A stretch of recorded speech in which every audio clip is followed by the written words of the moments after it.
This morning, Israel and Iran are on the brink of all-out war after a massive Israeli strike. But what if the real story isn't just about two nations in conflict? What if this is about one leader's lifelong obsession and his final desperate gamble to secure his legacy and political survival? So in this video, we're pulling back the curtain on the man who ordered the attack, Prime Minister Benjamin Netanyahu. We'll explore his decades-long crusade against Iran, the immense political pressure he's facing at home, and ask the controversial question: was the strike to save Israel or to save himself?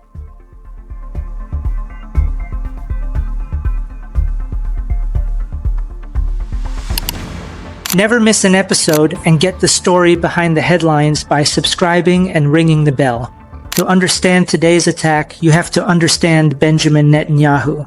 For over 30 years, he has built his political identity, his brand as Mr. Security, on one single overarching threat. This isn't a new policy for him.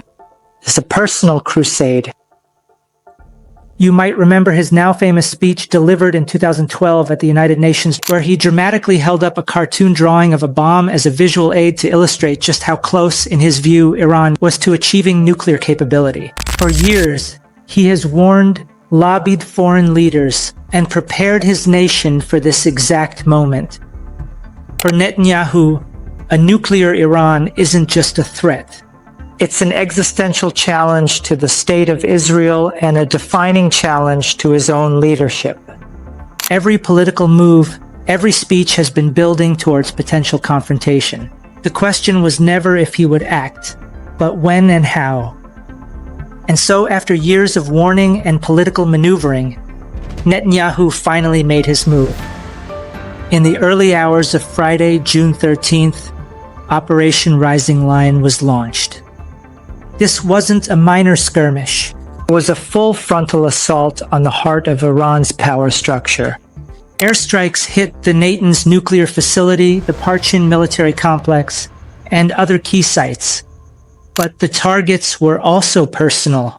The attack reportedly killed the highest echelon of Iran's military, General Hossein Salami, the powerful commander of the Revolutionary Guard, and his deputy, General Ghulam Ali Rashid.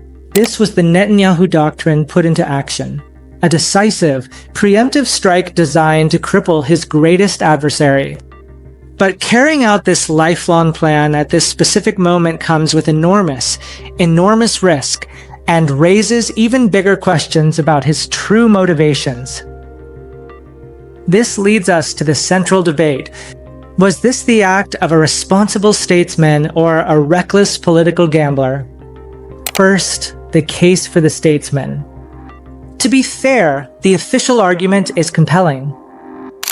The Netanyahu government claimed they had intelligence showing that Iran was just days away from being able to assemble 15 nuclear bombs.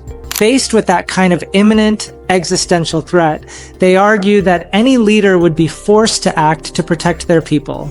From this perspective, he did exactly what he had promised his voters he would do for decades. Then there is the case for the gambler. It's no secret that back home, Netanyahu has been facing immense political pressure. Let's say, hypothetically, that he is dealing with ongoing corruption trials, a fragile coalition government that's on the verge of collapsing, and plummeting poll numbers. Historically, leaders in this position have sometimes turned to foreign conflicts to create a rally around the flag effect, uniting the public against a common enemy and distracting from problems at home. Critics are now asking if this attack was conveniently timed to boost his image as the indispensable protector of Israel just when he needed it most. This gamble has put his closest ally, the United States, in an incredibly difficult position.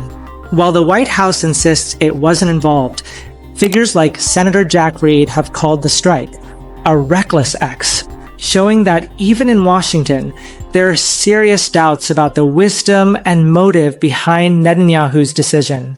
So was this the ultimate act of a protector fulfilling his destiny to save his nation, or a desperate roll of the dice from a politician clinging to power?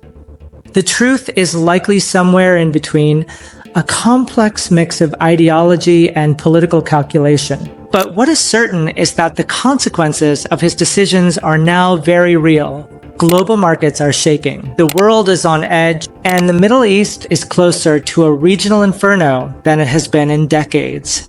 Regardless of his motive, Benjamin Netanyahu's legacy is now linked to this moment. He has rolled the dice, and the whole world is now waiting to see where they land. Okay, hope this information is useful. See you.